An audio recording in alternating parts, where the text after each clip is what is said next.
Vídeo 40. Às vezes eu ainda pauso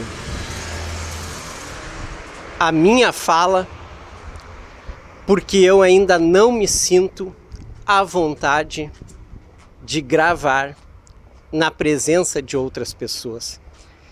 Então, se eu cruzo com alguém ou se alguém está próximo a mim, eu seguro. Eu não consigo falar e eu peço uma certa paciência para vocês. Então, continuando, como o Denis e o Amador, que eram meus colegas, não conseguiam pronunciar gatinha e saía gatinha. Na verdade, o que acontecia é que é muito comum, era, e eu acredito que seja até hoje, em Portugal, as pessoas dizerem que falávamos brasileiro. Era comum, eles diziam, não, vocês não falam português, vocês falam brasileiro. E à medida que cada vez se fica mais em Portugal, a gente começa a partilhar desse sentimento que realmente nós falamos brasileiro. Porque são muitas diferenças na língua, né? E pronúncias e sotaques nem se falam, né? Então eu vejo os youtubers gostam de fazer aqueles vídeos, palavras do Brasil que são diferentes em Portugal e vice-versa. Aqui eu estou simplesmente inserindo essas palavras no contexto. E até acredito que no contexto fica mais fácil de gravá-las. Porque na verdade essas palavras vão surgindo na minha história, né? Eu lembro que um dia um Fusca, né, que na verdade é Fusca em todo o Brasil e já no Rio Grande do Sul era Fuca, né? Então, na verdade eu disse, aquele Fuca me fechou, né? Fechar é cortar a frente, né, cruzar um veículo na frente do outro, né? E foi numa data que estes colegas estavam comigo e eles ficaram olhando e procurando o tal Fuca, né? E eu disse para eles, mas vocês não viram o Fuca ali, o que ele fez? E eles, mas que Fuca? O que é Fuca? Eles não viram o Fuca. Eu digo, aquele Fuca, aquele carro ali, aquele carro que passou ali na frente deles, mas não tinha Fuca ali. Eu disse, mas aquele carro, vocês não lembram? Um carrinho antigo, redondinho. Daí eles me disseram, um carocha. Eu disse, o que é isso? Eles, um carocha. Ou seja, um Fusca é um carocha. Carocha vem da semelhança do Fusca com aquela joaninha para nós no Brasil, né? Aquele bichinho vermelhinho, pintado com pintinhas pretas, né? E conhecido por muitos por joaninha, né? E lá aquele bichinho é carocha. Então o Fusca, pela semelhança, era um carocha, né? Então vamos vendo as grandes diferenças, né? E já terminou aquele salão de franchising, já em seguida tivemos um treinamento também para os concessionários, né? Os franqueados. nas Amoreiras, e eu participei, como sempre, de toda a organização deste treinamento, né? E tinham salas especiais nas torres das Amoreiras, onde o pessoal que participava do centro comercial fazia eventos, né? E eu, com tudo organizado lá, eu participei do treinamento, porque isso era uma área que eu dominava, né? E que bom que era, porque era no meio de um monte de mulher bonita. Eu sozinho praticamente, de homem, tinha só um colega meu que era do escritório, e ele tinha experiência com fotografia, até uma experiência um pouco maior que a minha. Eu era um fotógrafo amador, e ele era um fotógrafo, já tinha sido semi-profissional, digamos. Então ele participou do evento fotografando, né? E nós, no meio daquele monte de mulher linda, e eu me sentia no paraíso, né? E eu, claro, já estava meio enrolado com uma, meio enrolado com outra. E isso estava acontecendo já meio regularmente, né? Não tinha como segurar, né? E eu lembro que no meio deste evento caiu uma coisa no carpete e eu disse: não, tá ali atrás, no carpete. E todo mundo ficou me olhando. E eu disse: no carpete, ali, ó. E o pessoal disse: mas tem alguma coisa na alcatifa. E eu disse: não, ali, ó, no carpete. Não, aquilo ali é alcatifa. Ou seja, carpete é alcatifa, né?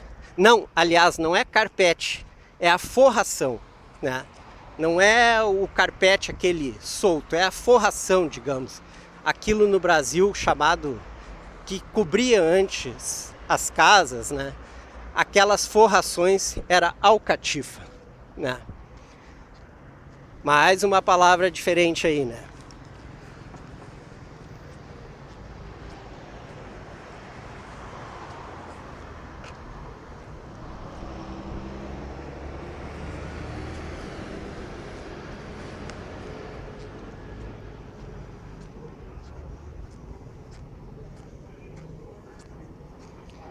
Bom, agora eu estou procurando aqui o melhor caminho. Agora eu começava a viajar mais seguidamente para o norte. E já no início, o diretor perguntou: tu quer levar alguém contigo? E eu automaticamente não, né? Eu já tinha feito 2 viagens para o norte, né? Uma com aquele motorista e outra eu e os guris do depósito. Então eu já estava para lá de treinado com as estradas portuguesas, né? E aqui surge uma pessoa que tu ainda não conhece. É eu solitário. Até agora eu falei que eu estava envolvido com muita gente. Sempre, né? Minhas histórias tem muita gente. Mas lá no fundo tem um eu solitário que gosta de ficar sozinho. Eu preciso ficar no meu canto, quieto, sem ninguém por perto, isolado e de preferência sem nem ver ninguém, sem nem falar com ninguém. E isto é básico para mim. E como tu viu, desde que eu chegar em Portugal, isto não acontecia, né? Na pensão não acontecia também. Ou seja, eu via a chance de viajar como um bálsamo para mim. Poder cair na estrada sozinho. E a estrada em si era uma coisa que eu era apaixonado, né? Já às vezes aqui o trânsito me deixa até perdido. Eu tenho que estar escolhendo o caminho. E daí eu me perco no que eu ia falar. Certo dia me aparece um gurizão, para os portugueses, um jovem, um cara, que era conhecido do diretor do Boticário, e eu meio que fiquei de cicerone, né? Ele disse, não, dá uma volta aí com o cara, que ele recém chegou em Portugal, em Lisboa, e apresenta aí o shopping para ele, dá uma volta com o cara, né? Se ele quiser ir num lugar, leva ele e tal, por causa do trânsito, tudo. E eu disse, não, tudo bem, né? E esse guri me aparece nas Amoreiras com uma Honda 750 cilindradas. Aquilo era veneno puro, né? E daí o guri já chegou com aquele motão. Em Portugal é mota, né? Outra palavra diferente. Quando tu ver uma moto, tu diz, olha, uma mota, não é uma moto, né? Só que ali entre brasileiros ele estava com uma moto, 750 cilindradas. E a moto era do irmão dele, que já morava em Portugal há um certo tempo, na linha de Cascais ali, entre Lisboa e Cascais. E o guri chegou lá com aquela 750 e claro, eu já comecei a falar de moto, de velocidade, que era uma coisa que eu curtia, né? E o guri insistiu e disse assim, pega a moto e dá uma volta, né? E eu disse pra ele, bah, cara, isso aí pra mim é veneno, né? E eu sempre tive moto, mas motos de baixa cilindrada, né? E nas motos de baixa cilindrada, eu já tive com a minha vida por um fio, por várias vezes, né? Acidentes gravíssimos, né? E isso com motos de baixíssima cilindrada, né? E ele insistiu para mim dar uma volta naquela 750. E claro, eu tava louco para dar uma volta. Mas eu disse para ele, isso aí para mim é veneno puro, né? E eu ainda perguntei para ele que velocidade tu vem ali de Cascais, né? Ele disse, não, eu venho numa boa, venho a 60, né, 70. Eu disse para ele, cara, me larga essa moto na linha de Cascais e eu não chego em Carcavelos, meu. Eu paro muito antes numa curva. E eu sabia que eu era assim, eu tinha esse tipo de personalidade. E acabou que eu dei uma volta na 750 só dentro do parque, do estacionamento, do shopping.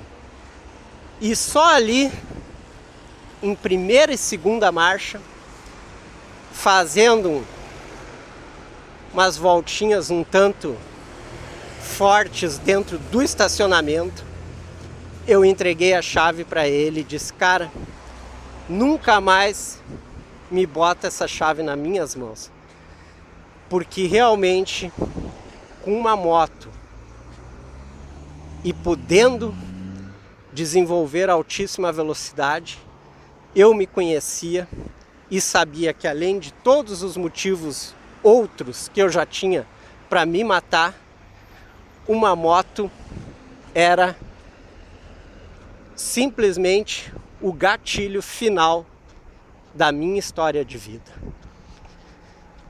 Este vídeo eu encerro aqui. Até o próximo.